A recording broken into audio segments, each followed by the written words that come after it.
네, 오늘 저녁 예배 시간에도 하나님께서 함께 하셔서 우리 가운데 은혜 주실 줄 믿습니다. 오늘 우리는 구정을 맞아서 복에 대한 말씀을 드리려고 합니다. 근데 사실 본문 말씀이 복의 말씀이라고 이야기하기는 조금 받아들이기 힘든 부분이 있죠. 왜냐하면 사실 오늘 본문은 고난에 대한 말씀이기 때문에 그렇습니다. 그러나 분명 오늘 말씀은 고난에 대해서 이야기하고 있지만 동시에 복이다라고 분명하게 우리 가운데 말씀해주고 있습니다. 그래서 좀 애매한 측면이 있습니다. 이 고난, 복이기에 받고 싶기는 한데 또 고난이기에 두렵기도 한, 좀 받기 조금 애매한 복인데 고난입니다. 그래서 조금 애매한 그런 말씀이라고 할 수 있을 것도 같습니다. 자고로 복이라고 하면 이제 막 형통하고 이제 순조롭게 모든 일들이 이루어지는 것라고 생각하죠. 그래서 역경과 시련 이런 것은 하나님의 은혜나 하나님의 선물과는 조금 거리가 먼 하나님께 버림받은 사람들이나 역경이나 시련을 당하는 거지라고 생각할 수도 있는 것으로 흔히들 여겨집니다. 그러나 사실 죄 많고 어리석은 우리 인간들에게 형통함보다는 역경이나 어려움, 통틀어서 이 고난들이 사실은 더 우리에게 유익이 될 경우가 많이 있습니다. 우리가 다 죄인이기 때문에 그렇죠. 그리스도인인데 그리스도인으로서 이제 살아가면서 빙점이나 기른 여기에 빛이 있는 곳에서 등의 여러 이 신앙의 서적을 남긴 일본의 유명한 문인인 미우라 아야코라는 여사가 있습니다. 태어날 때부터 탯줄이 감긴 채 가사 상태에서 태어나는 것을 시작으로 해서 이후 수십 년간 폐결핵이나 척추 카에리스, 직장암 이런 어떤 희귀질병 같은 질병들을 다 몸에 안고 살아가고 결국 이 병 수발을 해주었던 약혼한 남자까지도 먼저 또 세상을 떠나보내고 또 이런 여러 가지 어려움들을 경험한 사람입니다. 참 고통스러웠던 것이 이 세상으로부터 이런 이야기를 들을 때죠. 넌 믿는다면서 왜 병이 걸리냐? 이제 이런 조롱들, 이런 것이 힘들었다고 합니다. 그러면서 그런 고통 속에서 홀로 고군분투 긴 투쟁을 하면서 이러한 글을 썼습니다. 병을 앓지 아니하면 이라는 글을 남겼는데 그 글의 내용을 잠깐 읽으면 병을 앓지 아니하면 드릴 수 없는 기도가 있고 병을 앓지 아니하면 믿을 수 없는 기적이 있으며 병을 앓지 아니하면 들을 수 없는 거룩한 말씀이 있다. 또 병을 앓지 아니하면 가까이 나아갈 수 없는 성소가 있고 병을 앓지 아니하면 바라볼 수 없는 거룩한 얼굴이 있으며 더더욱 나는 고통하지 아니하면 인간이 될 수 없다. 이런 글을 남겼습니다. 한마디로 우리가 고통을 통해서 더 하나님과의 깊은 관계 가운데 나아갈 수 있다는 것, 이 고난을 통해 하나님이 주시는 그 치밀한 복들을 더 많이 누릴 수 있다는 그 고백이 이 시인의 고백 가운데 담겨 있는 것이죠. 성도가 고난당하는 것은 지극히 정상입니다. 왜냐하면 성경이 이렇게 이야기하고 있기 때문인데 12절을 보면 우리가 읽었던 12절 말씀 보면 너희를 시련하려고 오는 불시험을 이상한 일 당하는 것 같이 이상히 여기지 말라고 말씀하죠. 그러니까 시험이나 고난이 이렇게 찾아오면 왜 나한테 이런 고난이 찾아오는 거지? 내가 무슨 잘못을 했길래 이런 고난이 찾아오는 거지? 라고 의아하게 생각하지 말고, 당황하지 말고, 당연한 것으로 받아들이라고 그렇게 지금 베드로가 이야기해주고 있는 거죠. 이 베드로가 이렇게밖에 이야기할 수 없는 이유가 있는데, 당시 이제 이방인으로 있다가 그리스도인으로 들어온 사람들 중에는 이 유대인들과는 달리 종교로 인한 핍박에 익숙하지 않은 사람들이에요. 그들 이 세상 그 헬라 문화의 그 관념에 있어서는 이 다원적인 종교 문화이기 때문에 자유롭게 종교를 선택하고 이를 어떤 문화 정도로 여기는 경우가 많이 있었습니다. 그래서 이 종교 때문에 핍박을 당한다고, 목숨을 잃는다고, 이런 것이 너무너무 이상한 것이, 도저히 이해할 수 없는, 그들 문화에서는 이해할 수 없는 일이었죠. 그래서 이 그들에게 신앙 때문에 고난 당한다는 것은 무언가 문제가 있는 거고 매우 억울한 거였습니다. 이거 합당하지 않은 거였습니다. 그런 그들에게 너희들이 당하는 고난으로 이상히 여기지 말라, 이렇게 베드로가 이야기하는 거죠. 사실 오늘날 문화도 그 헬라 문화와 다를 바가 없는 것 같습니다. 세상에 많은 사람들이 종교를 왜 믿냐면 잘 살기 위해서 종교를 믿죠. 그래서 성도들이 고난을 당하면, 아니 잘 살려고 종교를 믿는데 너는 예수를 믿으니까 더 고난받고 그 예수님 믿는 것 때문에 그렇게 핍박당하고 그렇게 어려움을 당하는데 왜 그러고 있니? 라면서 조롱을 하게 됩니다. 이런 조롱을 하는 세상 사람들은 성경에서 말씀하는 복이 무엇인지를 사실 잘 모르는 사람이라 할 수 있습니다. 전통적인 우리 사회의 복은 무엇이냐면 몸이 건강하고 오래오래 잘 살고 자손이 번성하고 많은 재물을 가지게 되고 권력을 얻어서 부귀와 영화를 누리는 것, 이게 전통적인 복의 개념이죠. 하지만 성경에서는 이런 전통적인 복보다 더 우선시 되는 복이 있습니다. 최고의 복이죠. 이미 우리가 받은 복인데요. 최고의 복. 그것이 바로 하늘의 복이죠. 하늘의 복. 그래서 이 복을 우리는 누려야 되는 겁니다. 하나님이 이미 우리 가운데 이 복을 주셨으니까 복을 누려야 되는 거죠. 스데반은 돌에 맞아 죽었죠. 세상 사람들 눈에 딱 보면 돌에 맞아 죽었습니다. 그 일에 앞장선 바울은 감옥에서 죽었습니다. 베드로는 십자가에 거꾸로 매달려 죽었다고 전승으로 전해 내려오죠. 주기철 목사님은 신사참배를 반대하다가 모진 고문을 견디지 못하고 평양 형무소에서 한 귀퉁이에서 그렇게 순교하게 됩니다. 손영환 목사님도 누구보다 사랑하고 용서하는 그러한 아주 존경스러운 삶을 사셨지만 결국에는 공산군에게 총살을 당하셨죠. 이외에도 주를 위해 살다가 순교당한 사람은 정말 수도 없이 많이 있습니다. 세상 사람들에게 이들은 너무 어이없는 죽음이고, 이들은 이상한 죽음이고 불행한 죽음이죠. 복 없는 죽음입니다. 하지만 성도들은 어느 누구도 이들을 불행한 삶을 살았다라고 이야기하지 않습니다. 이들의 삶이 참 영광되다, 이들의 삶이 참 복되다 라고 우리는 이야기하죠. 왜냐하면 이 모든 분들이 하늘의 복을 받은 사람이라고 우리는 알기 때문에 그렇습니다.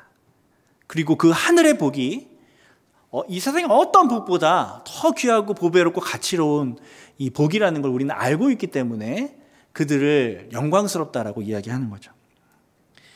고난을 당하지 않고 모든 일이 잘 풀려도 기쁨이 없는 사람이 있습니다.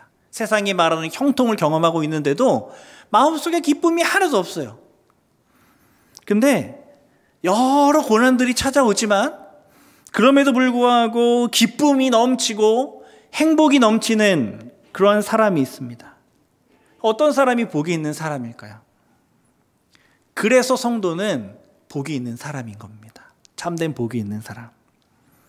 하지만 이 하늘의 복을 제대로 누리기 위해서는 반드시 필요한 과정이 있는데, 주님께서 영광을 얻으시기 전에 십자가에 달려 모진 고난을 당하셨던 것처럼 이스라엘 백성이 가나안 땅에 들어가기 전에 광야에서 연단을 받은 것처럼 요셉이 하나님의 큰 구원을 이루는 그 도구로 사용되기 전에 여러 종살이와 여러 억울함을 당했던 것처럼 신자가 하늘의 복을 제대로 누리기 위해서는 고난을 당하는 일이 수반됩니다.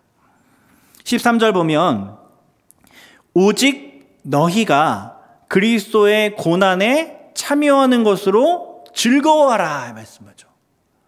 와, 이거 이해가 되지 않는 말씀인데, 고난에 참여하는 것으로 즐거워하라고 말씀합니다. 이 부분을 원문으로 보면 이제 현재 능동형, 이 즐거워하라는 게 현재 능동형으로 쓰여 있거든요. 그러니까 한 번만 즐거워하라는 게 아니라 계속해서 즐거워하라는 겁니다. 지금도, 과거뿐만 아니라 지금까지 계속 즐거워하라는 거죠. 그것도 수동적인 기쁨이 아니라 능동적인 기쁨이에요. 적극적으로 기뻐하라는 겁니다. 특히 여기서 기쁨은 많이 뛰다라는 단어까지 의미까지 내포하고 있어서 이 펄쩍펄쩍 뛸 정도로 기뻐하라는 그런 기쁨을 의미합니다. 그리고 바로 이어서 말씀 보면, 이는 그의 영광을 나타나실 때에 너희로 즐거워하고 기뻐하게 하려 함이라. 그러니까 이 땅에서 계속해서 기뻐하는 것으로 끝나지 아니하고 주님 오실 날에는 그것보다 더 기쁠 거야. 그러니까 고난 당하는 것으로 인해서 기뻐하고 그것보다 더 큰 기쁨을 기대하면서 계속해서 기뻐하라. 이렇게 말씀하고 있죠. 기쁨의 연속된 삶을 우리 가운데 이야기해 주고 있는 겁니다. 자, 그럼 우리가 성도가 고난 가운데 기뻐할 수 있는 이유가 무엇일까? 크게 두 가지 이유가 있는 것 같습니다. 첫 번째는 성도의 고난 그 자체가 어떤 증거인데, 무슨 증거냐?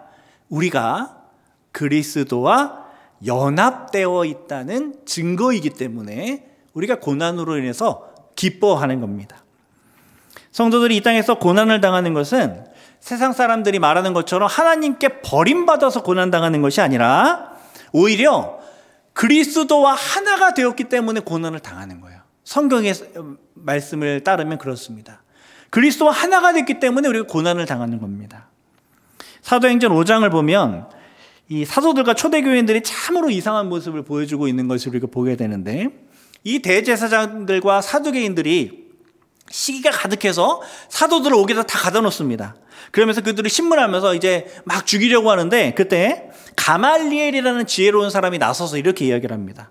이 사람들이 복음 전하고 뭐 이렇게 하는 것이 사람의 소행이면 시간 지나면 알아서 저절로 무너질 거야. 그런데 만약에 이들이 지금 하는 일들이 하나님께로부터 나온 일이라면 너희들이 아무리 죽이려고 해도 이거는 없어지지 않을 거야. 그러니까 그냥 냅둬라고 이 가말리엘이 지혜롭게 이야기를 하죠. 그래서 이제 사두개인들과 이 대제사장들이 죽이려고 하지만 죽이지 않고 매나 더 때리고 이렇게 내보냅니다. 사도들 입장에선 참 억울한 누명으로 옥에 갇히게 된 거고, 정말 참 억울하게도 그들에게 매로 맞은 거죠. 불평과 불만이 가득할 수 있는데요. 그런데 그 모든 고난을 당한 이 사도들이 사도행전 5장 41절 말씀을 보면 이렇게 이야기를 합니다. 사도들은 그 이름을 위하여 능욕받는 일에 합당한 자로 여기심을 기뻐하면서 공의 앞을 떠나는 거죠. 왜 기뻤어요?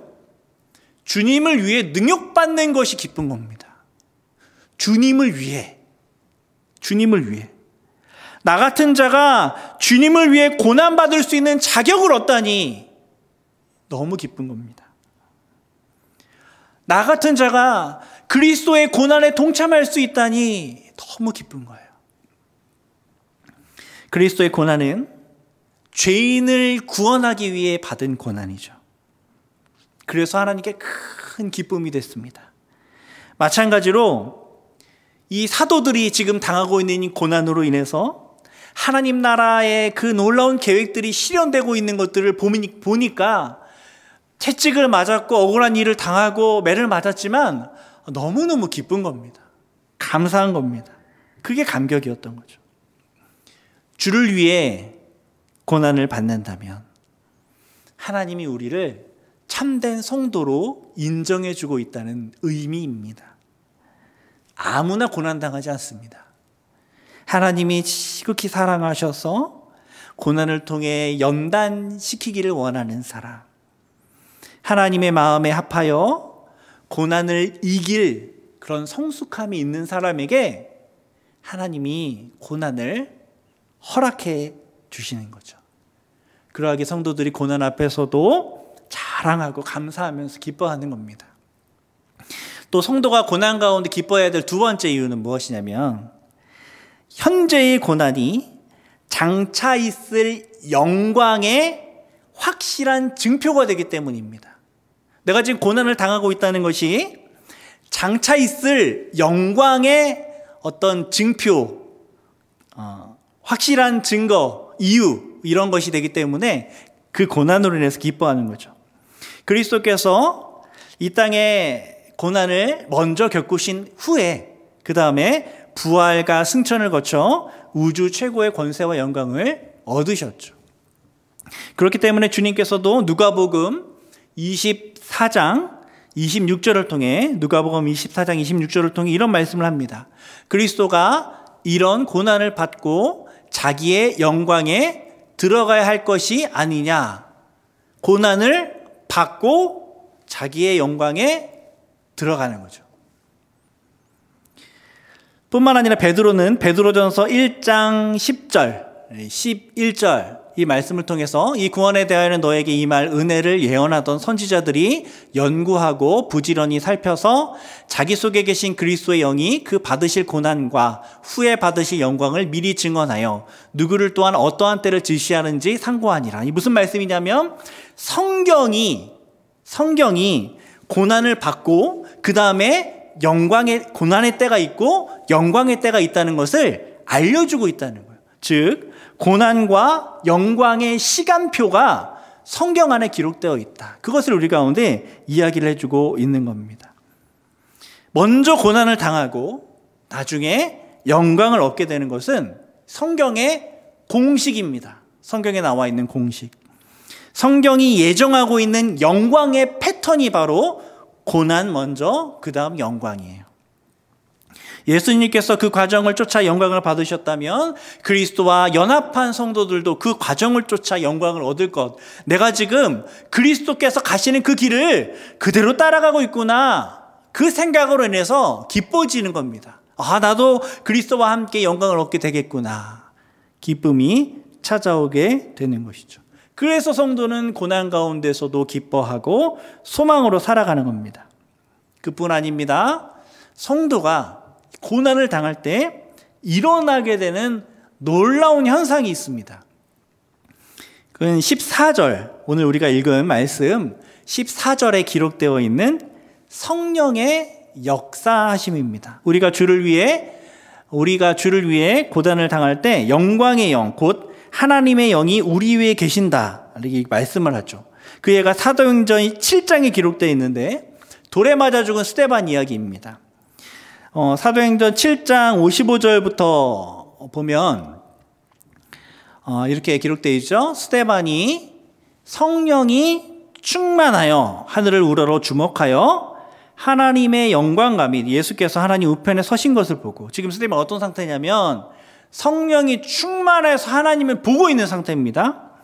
말하되 보라 하늘이 열리고 인자가 하나님 우편에 서신 것을 보노라.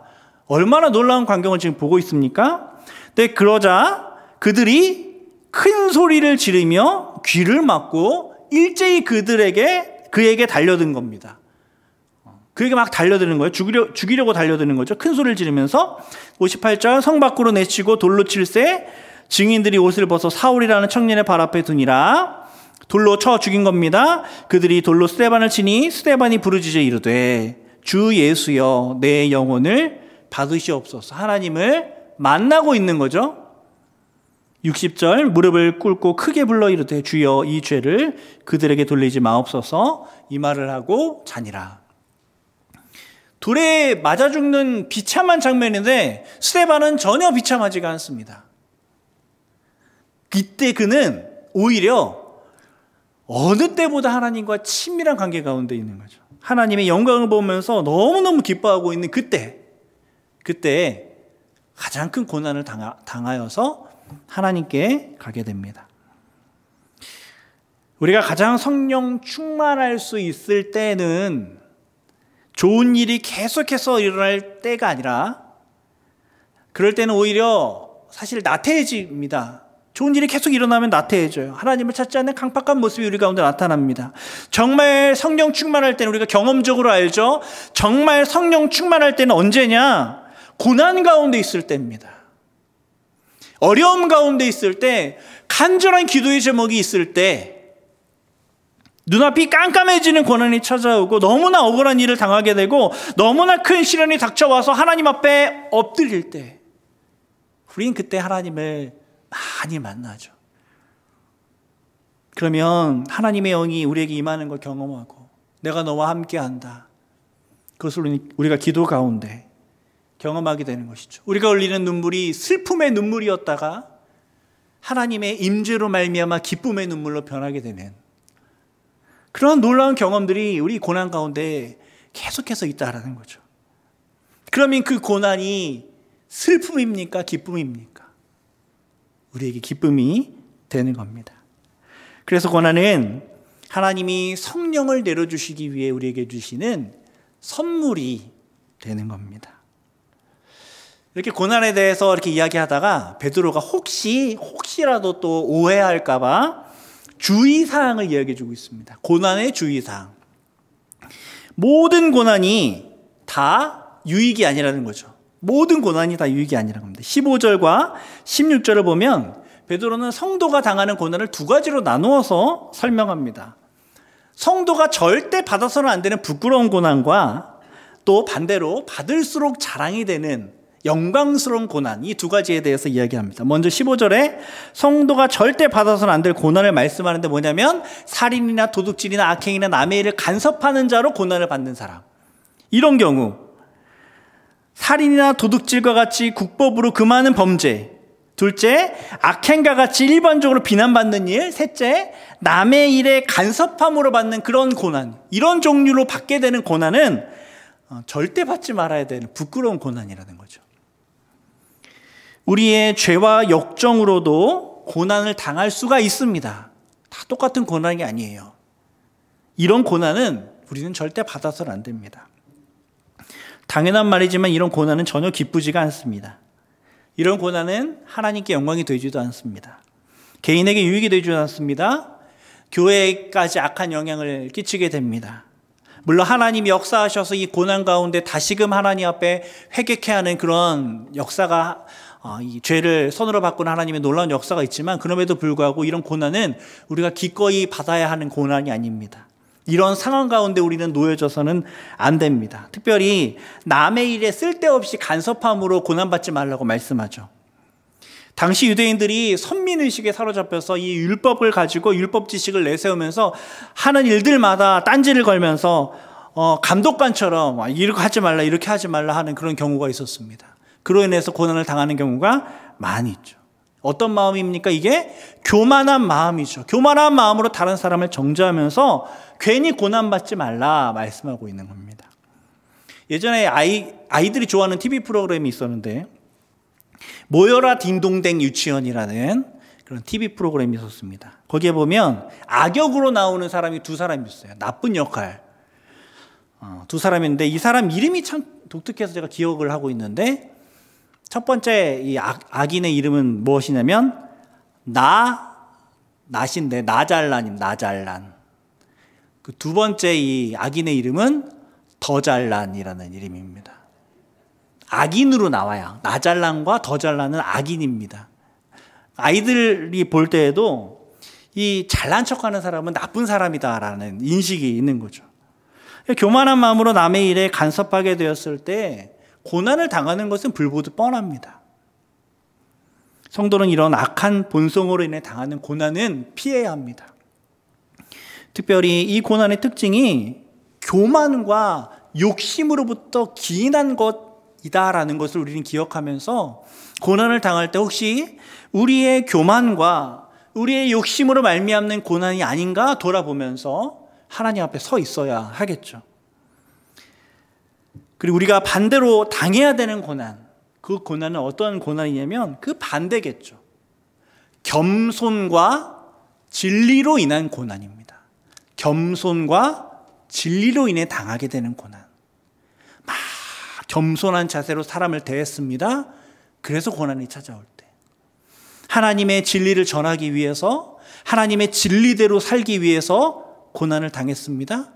그런 고난이 영광스러운 고난이라는 거죠. 16절에 나오는 아름다운 고난입니다. 어떻게 표현됩니까? 그리스도로 인하여 당하는 고난이라고 표현되어 있죠. 그리스도로 인하여 당하는 고난. 이런 고난을 당할 때에는 부끄러워하지 말고 계속해서 고난을 당함으로 하나님께 영광을 돌리라는 겁니다. 비슷한 똑같은 고난일 수 있습니다. 이 악한 고난과 이 자랑스러운 고난이 똑같은 고난의 모습으로 우리 가운데 찾아올 수 있습니다. 그러나 전혀 똑같지가 않습니다. 그 고난은 전혀 똑같지가 않습니다. 어떤 고난은 하나님께 영광이 되지만 어떤 고난은 본인에게도 수치와 고통이 될 뿐만 아니라 교회에도 수치와 누가 됩니다. 이를 구분하지 못하고 아무 때나 고난 운운하는 사람들이 있습니다. 범죄를 저질러 놓고 자유를 위해 투쟁하는 거다. 스스로를 미워하는 사람들이 있습니다. 자신의 욕심이나 게으름 혹은 어리석음을 통해서 비난받을 일을 해놓고도 어려움이 닥치면 이게 핍박이다. 이렇게 이야기하는 스스로를 미화하는 그런 사람들이 있습니다. 그러하기에 우리는 고난이 찾아올 때 잘 돌아보아야 합니다. 이것이 우리의 교만과 우리의 욕심으로부터 나온 악한 고난인지 아니면 하나님께 영광 돌리기 위해서 겸손함으로 진리로 살아가다 당하게 되는 고난인지 돌아보아야 하는 겁니다. 베드로는 3장 13절부터 4장 끝까지 계속해서 무슨 이야기를 하냐면 고난을 받아야 한다. 고난이 영광이다. 계속해서 그 이야기를 강조하면서 이야기해주고 있습니다. 베드로가 이 베드로전서의 거의 절반 이상을, 절반의 지면을 할애하면서 고난에 대해서 말해야만 했던 이유가 있습니다. 그것은 성도에게 정말로 고난이 있기 때문에 그렇습니다. 성도에게 정말로 고난이 찾아오기 때문에 그렇습니다. 고난이 없는데, 성도가 고난을 안 당하는데 베드로가 이렇게까지 이야기하지 않습니다. 정말 고난이 있어요. 그리고 그 고난을 이렇게 기쁨으로 이겨내기가 너무 쉽지가 않기 때문에 베드로가 이렇게까지 이야기를 하고 있는, 계속해서 이야기를 하고 있는 거예요. 그래서 베드로는 19절에 마지막으로 권면합니다. 하나님의 뜻대로 고난을 받는 자들은 또한 선을 행하는 가운데 그 영혼을 미쁘신 창조주께 의탁할지어다. 사랑하는 성도 여러분, 고난을 복으로 감당하기 위해서는 하나님께 우리 영혼을 의탁하는 방법밖에 없는 줄 믿습니다. 성도에게 고난은 하나님의 복입니다. 기쁨입니다. 그러나 고난이 저절로 기쁨이 되지 않습니다. 고난이 저절로 연단이 되지 않습니다. 우리가 고난 가운데서도 눈물을 흘리면서 우리의 모든 삶과 우리의 모든 영혼을 미쁘신 창조주 앞에 의탁하게 될 때, 더 쉽게 말해서 기도하며 하나님 앞에 이 고난을 맞이할 때 우리는 고난을 통해 주시고자 하는 하나님의 복을 누릴 수 있는 겁니다. 기도하지 않아도 고난은 지나갈 겁니다. 하나님이 은혜를 주셔서. 하지만 기도하지 않으면 고난이 기쁨이 되거나 복이 된다는 것을 깨닫지 못할지도 모릅니다. 올 한 해 어떤 일이 우리 가운데 일어날지 모르지만 혹 우리 가운데 고난이 찾아온다 할지라도 이 기도함으로 이 고난을 이겨내고 그리고 기쁨과 감사함과 복 가운데 살아가게 되는 저와 여러분 되기를 간절히 소원합니다. 기도하겠습니다. 아버지 하나님, 우리를 사랑하사 우리를 하나님의 전으로 불러주시고 하나님 믿는 자로 우리의 삶을 하나님께 의탁하는 자로 그렇게 하나님 앞에 나아가게 하여 주심 감사드립니다. 작년에도 우리 가운데 함께하여 주셔서 우리에게 일어난 모든 일을 복으로 바꾸어 주신 하나님, 올해도 우리 가운데 찾아오시고 역사하여 주셔서 우리에게 일어난 모든 일들이 복이 되는, 기쁨이 되는 역사가 있게 하여 주옵소서. 말씀하신 주님께서 우리의 삶 가운데, 우리의 1년 가운데 동행하여 주실 줄 믿고 감사드리며 예수님 이름으로 기도드립니다. 아멘.